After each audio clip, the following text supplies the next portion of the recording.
pamusoro vakuru vedare ndauyawo ndine nhau dzinofizura, nhau dzinosiririsa. Panapa ndiri kutambira mashoko ari kunzi zvoni pana MP weGlenville South ari kunzi Akashaya MP uyo akapinda pa 23 August apo. Ndo nyaya iri papa, anonzi Grantmore Hakata ndiye anga ari MP weGlenville South. Ndo nyaya iripo, hama dzadiwa, nyaya inosiririsa kwazvo, nyaya yakaitika.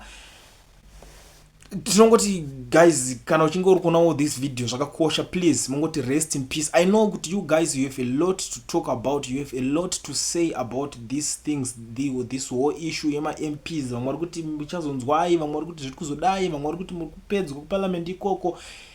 You know, zvinotaurwa zvipere because vanhu vari kungotaura, vanhu vagara vakatsamwa. But please, at this moment, regedze tingoti rest in peace, because you know most of these issues pezvinotoitika vanhu vanongoziva kuti wafa wanaka, hakuna munhu asiri mutadzi ngauti asina chaakatadzirana nevanhu, because unogona kuone something chausingawirirani naye. But panguva inoyi ndo zvinhu zviripo, hama dzadiwa. So ndanga ndichikukumbirisawo kuti mungobata maoko, mototangira ipa panapo kuti rest in peace MP yeye ashaika. So what it means is this, panokwanisa kuzoitwa futi by election that said, not sure kuti kuchapinda umwe upi, not sure kuti zvichafambiswa sei, kana kuti ZANU-PF ichangoya yonyatsotora advantage. You know, pama by election people vakavhota zve opposition vacho vakarangwa zve politics. We all know that because of the behavior yanga iri kuitika nema MPs. Saka this time around I'm not sure kuti chichi chanyatsoitika, kana kuti kuchapinda MP weZANU kana kuchaitwa sei. We will talk about it kana zvichinge zvazoenderera mberi, but for now ndo nyaya iri panapa ndingokwanisa kukuzivisa. So ndanga ndichikukumbirisawo zvekare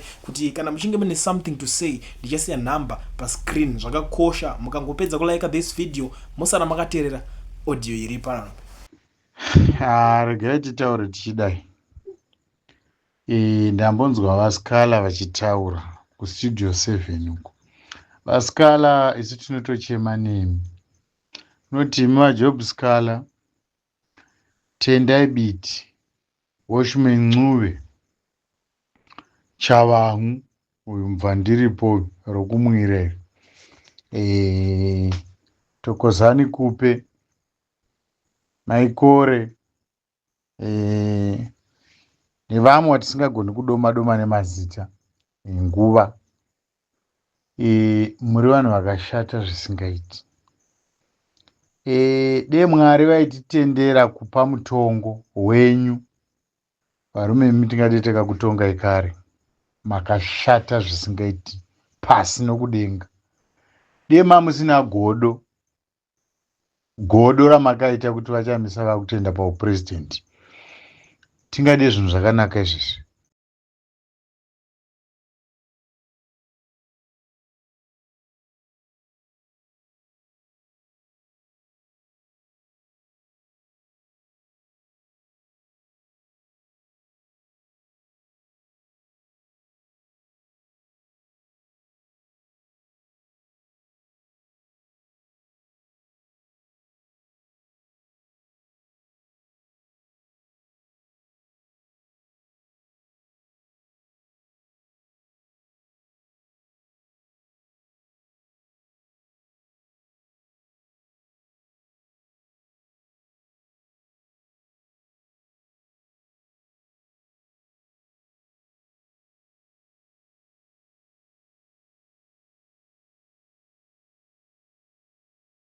Semamwe mapofu amunoona aripo aya.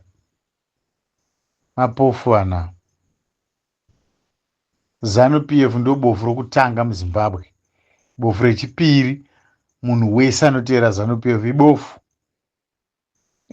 Mapofu. Izvezvizvi takatarisa kudai, unochitonyatsoona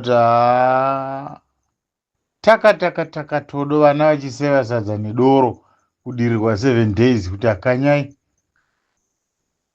Zembe rakangonzi dzipa musana regirini kana rechiro riya rizimusoro bhangu riripo ipapo, zipicture racho ipapo. Tibvirei kumhepoko. Inini Vasikala, madhira makaita akadhakwa. Usingafungi kuti ndo zvamungaita mudhara. Makadhakwa zvisingaiti. Fanika wewe chiheti chinenge muchawa. tendai biti. Uri horo yemunhu.